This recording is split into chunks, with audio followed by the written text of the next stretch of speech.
So ఎందుకంటే నాకు చిన్న క్రౌడ్స్కి చేయడం ఇష్టం లేదు. I want a big audience. నేను ఇంత ఎఫర్ట్ పెట్టి చేస్తున్నప్పుడు 100 మంది చూస్తే what's the use? I want somewhere in US, Europe also అరే వాడు ఏం చేసిండ్రు అని మాట్లాడితే మనకు తెలియకుండా, that's where I think the thrill lies.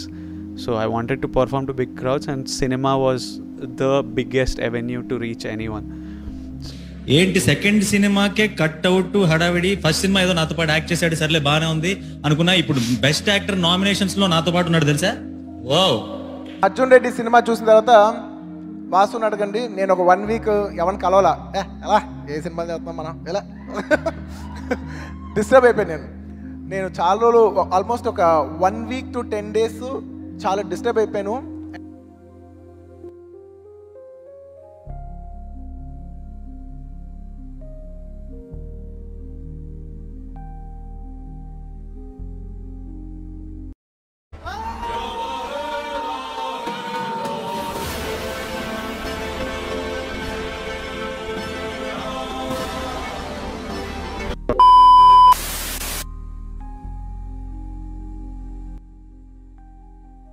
Bro, Vijay Devarakonda A background లేకుండా తనకంటూ ఒక ఇమేజ్ని సెట్ చేసుకున్నాడు.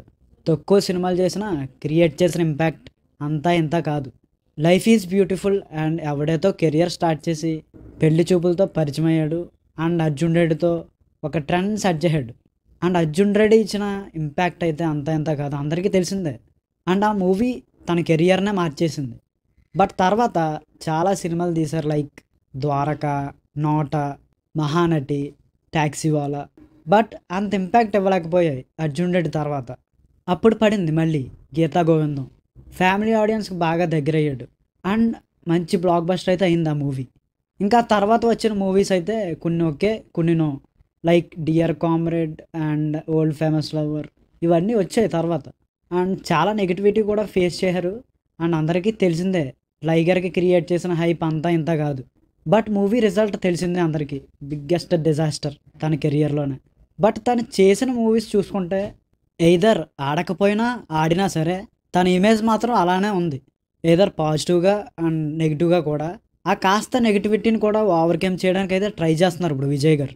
ఎందుకంటే ప్రీవియస్గా చూసుకుంటే విజయ్ గారు ఏం మాట్లాడినా నెగిటివిటీ అయ్యేది, కానీ ఇప్పుడు చాలా కంట్రోల్గా మాట్లాడుతున్నారు విజయ్ గారు. అండ్ ఆల్సో ఇప్పుడు నెక్స్ట్ తీయబోయే మూవీస్ చూసుకుంటే కింగ్డమ్ కానీ, రౌడీ జనార్దన అండ్ రాహుల్ సంకృత్యంతో ఒక మూవీ చేయబోతున్నారు. నెక్స్ట్ అయితే మంచి ప్రామిసింగ్ కంటెంట్తోనే రాబోతున్నారు. అండ్ డెఫినెట్లీ రాబోయే కింగ్డమ్తో మంచి బ్లాక్ బస్టర్ కొడుతున్నారు అనిపిస్తుంది. ఇంకా కింగ్డమ్ మూవీ గురించి మాట్లాడుకునే ముందు కొత్తగా ఛానల్ విజిట్ చేసి ఉంటే కాస్త సపోర్ట్ చేయండి and please try to subscribe. And finally trailer కూడా రిలీజ్ చేశారు కింగ్డమ్ది. ట్రైలర్ గురించి మాట్లాడుకుంటే బ్లాక్ బస్టర్ వైబ్స్ వస్తున్నాయి ట్రైలర్ చూస్తుంటే. లైక్ ప్రతి ఆస్పెక్ట్ పర్ఫెక్ట్గా ఉంది ట్రైలర్లో, లైక్ డైరెక్షన్, సినిమాటోగ్రఫీ, మ్యూజిక్ మొత్తం చాలా పర్ఫెక్ట్గా ఉన్నాయి. అండ్ ఫస్ట్ ఆఫ్ ఆల్ అసలు ఈ మూవీ ఎందుకు చూడాలని అంటే ఫస్ట్ అందరికీ గుర్తొచ్చేది గౌతమ్ తిన్ననూరి గారు. అతను తీసిన జెర్సీకి ఎలాంటి ఫ్యాన్ బేస్ ఉందో అందరికీ తెలిసిందే. తీసింది ఒకటే movie, but the best movie ఇచ్చారు ఫస్ట్ మూవీయే. అండ్ నెక్స్ట్ గుర్తుకొచ్చేది మనకి మ్యూజిక్ డైరెక్టర్, చెప్పక్కర్లేదు కదా. ఈ మధ్య ఆయన పాడినా వాయించినా అవి ట్రెండ్ అవ్వక తప్పట్లేదు. అదేనండి అనిరుద్ధ్, సో నోన్ యాస్ బకోడు. Thank you. ఆయన వాయించే ప్రతి మూవీ గోల్డే, మరి ఏ మ్యాజిక్ ఉందో ఆ చేతిలో. సో అనిరుద్ధ్ జెర్సీ కూడా చేశాడు. మళ్ళీ గౌతమ్ గారితో సెకండ్ మూవీ ఇది. ఫస్ట్ మూవీకే ద బెస్ట్ క్లాసీ ఆల్బమ్ ఇచ్చాడు. ఈ మూవీకి వస్తే చెప్పక్కర్లేదు, ఆల్రెడీ ఆ బీజిఎంను వాడి అరగదీసేశారు. సో అనిరుద్ధ్ ఈ మూవీకి one of the main key person. And ఇంకోటి టీజర్లో బీజిఎం ఫాస్ట్ రేసీగా ఉంది, బట్ ట్రైలర్లో కొంచెం స్లోగా ఉంది అనిపించింది. బట్ బీజిఎం మాత్రం చాలా బాగా అనిపించింది యాక్చువల్గా. And next the main key person Vijay Deverakonda garu. ఈ మూవీ విజయ్ గారి కెరియర్లోనే బెస్ట్ మూవీ అవబోతుంది అనిపిస్తుంది. లుక్స్ కూడా బెస్ట్ లుక్స్, అసలు ఆ లుక్స్కి పెద్ద ఫ్యాన్ బేస్ క్రియేట్ అయింది అవతల. అండ్ విజయ్ గారి యాక్టింగ్ కూడా చాలా బాగుంది ఈ మూవీలో యాక్చువల్గా. సో విజయ్ గారు ఖచ్చితంగా మంచి హిట్ రావాలని చూస్తున్నారు ఈ మూవీతో.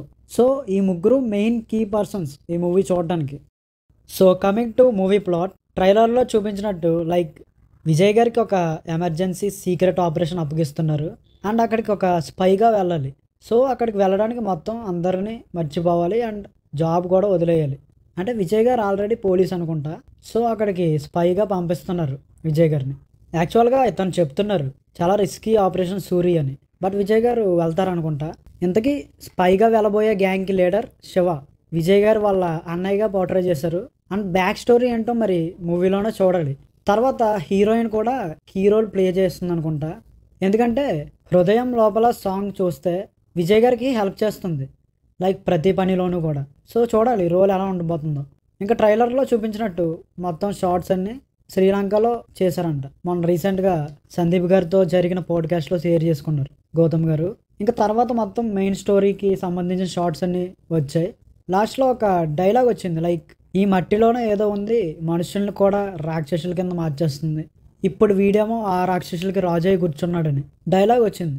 యాక్చువల్గా విజయ్ గారు వెళ్ళింది ఒక పని కోసం, బట్ తర్వాత వేరే స్టోరీకి ఎంటర్ అవుతారు అనుకుంటా. యాక్చువల్గా ఆ డైలాగ్ పడిన వెంటనే ఈ యొక్క షాట్ వస్తుంది, అది విజయ్ గారే అనుకుంటా. అంటే రూమర్స్ ప్రకారం చూసుకుంటా విజయ్ గారు మళ్ళీ పుడతారంట, మళ్ళీ పుట్టి అక్కడికి వెళ్తారు. సో ఈ షాట్ బ్యాక్ స్టోరీ అనుకుంటా. సో ఎనీవే చూద్దాం, మూవీ రాబోతుంది కదా. సో ట్రైలర్ అయితే బాగుంది, మీకు ఎలా అనిపించిందో ఖచ్చితంగా కమెంట్లో చెప్పండి. అండ్ వీడియో ఇక్కడ వరకు చూసినందుకు థ్యాంక్స్. వెళ్ళే ముందు సబ్స్క్రైబ్ బటన్ క్లిక్ చేసే వెళ్ళండి బ్రో. Thank you.